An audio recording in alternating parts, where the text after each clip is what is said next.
not married, you should have a wonderful wife like that. Aww. That's the most important thing in my life right now. That's nice. Can you bring her up and show her on video? Sure. Come on, If come you- on if up. you don't mind. I don't mind. Y'all are so cute together. You really are. I hadn't seen my bad side yet. Kathy, quit beating on her and breaking her I arm. get the truth. Yeah. I need to. Anyway, her name is Shannon, and she will be working with me in the future. Right now, I'm working with a friend of mine that's been a sharpener like myself. He's been working sharpening since 1962. So me and him working together for a while, so I pay him off. I'm buying two of his businesses out. I'm buying out Groomer's Wish. I don't know how many of you have heard of Groomer's Wish, but I'm also buying out Southern Edge. So those two companies will also be mine. Congratulations. All right. But like I say, we're talking about clipper blades. Well, the most important thing with clipper blades to me is the condition of your clipper to start with. Because I don't care how good your clipper blades are, if your clipper blade's not in top working condition, the blade's not going to perform well. So one thing, in fact, now that's for the end. These little bad boys right here, I do more Andis than anything else.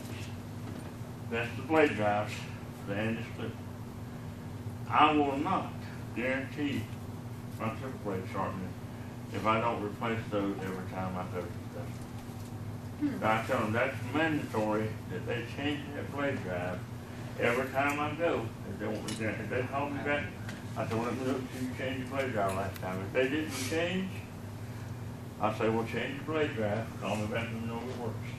And I go down there and they say, well, I didn't check it and I didn't change it. I'm going to charge them a trip out there, extra trip charge, and go change that blade drive for them. What do you charge them for your trip charge? Well, it depends on how far they are in that situation, because I don't normally charge a trip charge because I normally do them, regular.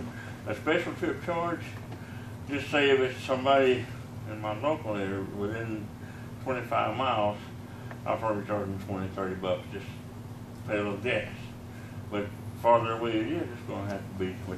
I don't have that happening very, very rarely anymore. But, new customers, I'm probably going to have it a little bit more now because I'm moving from the hair salons over to the dog groomer. But now I'm going to get to what I'm talking about on the clippers. The blade drive was called on the Oster clipper. I use an Oster to test my blades with. Something not as powerful as Andy's, so they'll show you if a blade's cutting on an Oster, they'll sort of cut on an Andy's. But on the Oster clipper, you got, and this one's pretty well worn. You can hear all that play in it. So this one, I use a wore-out clipper to test on blades because if they'll work on a wore-out clipper, they'll work on a good one. So, use a wore-out clipper to test with. But the things on this that will cause your blades not to work is the lever, the link, and the gear. Also, if you have blades that rattle, I will hand this to her now. What was the three things you said? The link, the lever, and the gear. Write it down. The link? Yeah. That's the three parts that actually move the clipper blade back and forth. Okay. Now the link is shaped like this. Link. Okay, link. Because I've got to edit it, and I wanted to make sure I understood. Put something underneath there. And it's fairly thick. That's pretty good drawing. Yeah, not really, but this, there's a combination here.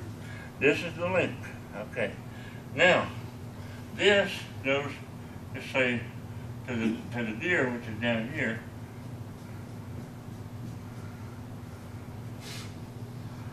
And it's inside. This goes over the lever, comes down here. Let's see. This goes around this. And then this is the post that's right in front of the clipper. and you cover, that front cover that I was fixing to take off, is here, your link, or lever, I'm gonna come down here like this, and this is what moves back and forth to move your blade back and forth. Okay, and your blade's hooked up here, basically. And all these parts work together to move that blade back and forth. If any one of them is worn down, the blade is not going to, by the time it reaches from here, all these different contact points, you've got a weak system. So all this stuff needs to be checked on a regular basis. That's on the end, on the oster. Now, on the end, this is that little, just send a little blade drive there. But, okay. But anyway, those are some of the most important things. And also, if you have blades that rattle, and I'll show you that with the blade itself. Brought a blade with me. Not been sharpened yet. Old blade that I had in my stash out there. But blades that rattle, one of the biggest problems with a blade that rattles is on your socket here. Well, actually, Oster calls it the socket, and this calls it the blade bracket. But these little ears here, they'll get bent out, and that will cause the blade to rattle. You can bend them in for a long time, several times, and let them work and make them work.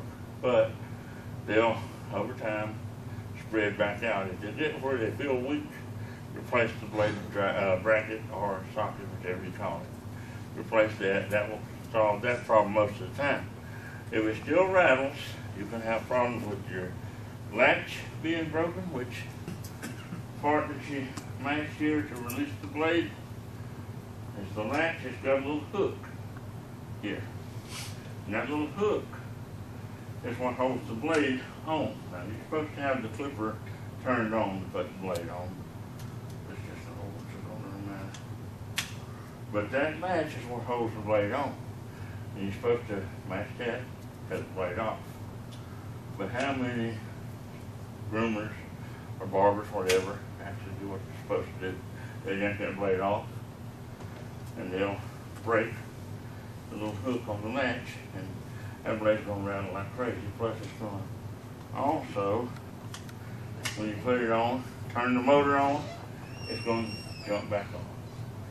So Is that on Andis or? Well, Is that an that's on Andis? any one, Andis or Ostrich one, or any of the ones that got a little push. Oh, they both have one.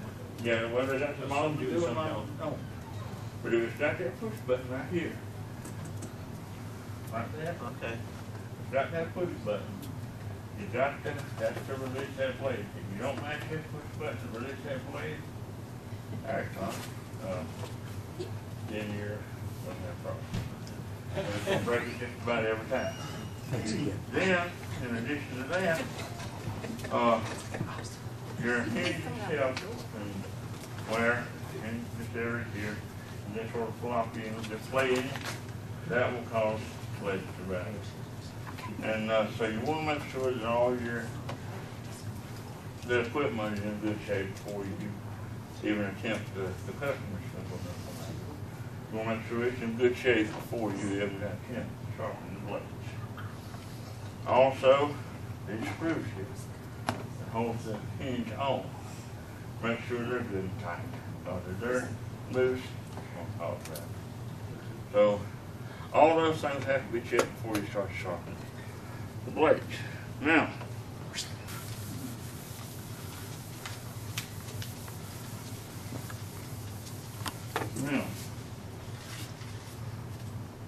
I want to basically draw off the different parts of this blade and explain a little bit about it and about the sharpening part. Because I don't have a machine in here to actually sharpen with, so I'll explain the sharpening process without the machine. Okay. This big part of the blade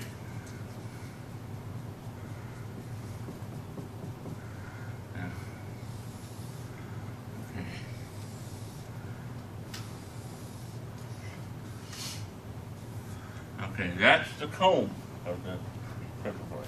Okay. Now, when that blade is sharpened repeatedly over time, it's going to wear this and this down totally even with this. When that happens, that's a throwaway comb. You can get a lot of sharpenings out of it. I've got, depending on how your customer takes care of their clipper blades, if them done on a regular basis, you can get a lot of sharpenings. But if you get one that they let sit out in the rain or in a barn, say some of these horse people, you know, they'll put them in the barn and let them get rusty on. You have to work on them, get all the pits out of them. Normally, they're not even worth fooling with, but you know, but if some people want to pay the difference to get that part of the sharpening done, that's okay. But when it gets down to where this is totally even with this is a raised up ridge, they call it the rail, then it's time to replace that. You can replace any single part of a clipper blade. You don't have to buy the whole blade. Okay, now, if you're new to clipper blade sharpening, animal blades especially, but all blades nowadays pretty much that you're going to sharpen just about our hologram, or better off hologram. But the hologram, if you take a hologram blade and you sharpen it on a flat plate, it's not going to touch but just certain places. A hologram on a blade that's been sharpened hollow, as soon as you touch it to it, it's going to touch all the way across. But normally you'll touch either here and here, depending on how the person holds their blade, or you either touch in this area here and not here and here. Same back here. But with the hologram plate, you're going to do the whole thing. If they put it on a flat plate and grind it down, and you want to check, make sure that it's been done hologram, you can do just like Bonnie did with these markers. You can color it all in all the way, and put it on your machine. You can tell if it's been done on a flat hole or not. Because when you touch it to it, it's going to either show that it's, you know, hitting all the way across from the hologram, or if it's not, then it's been done on a flat. The next thing is your cutter blade, which is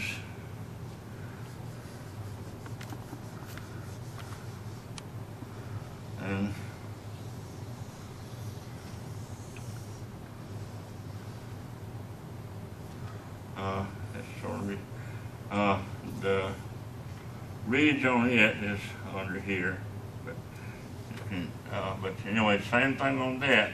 When it gets wore down and this part here is worn and it's just hitting back here totally and this ridge is gone, then it's time to replace that.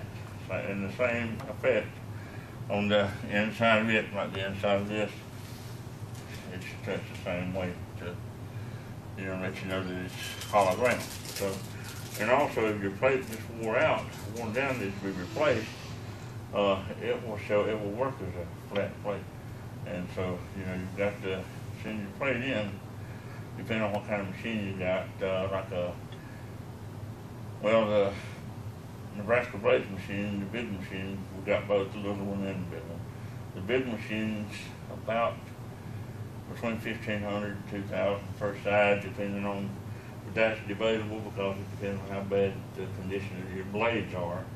If they're really good condition, you can do more blades. If you do a lot of blades in bad condition, you can get less blades on your plate.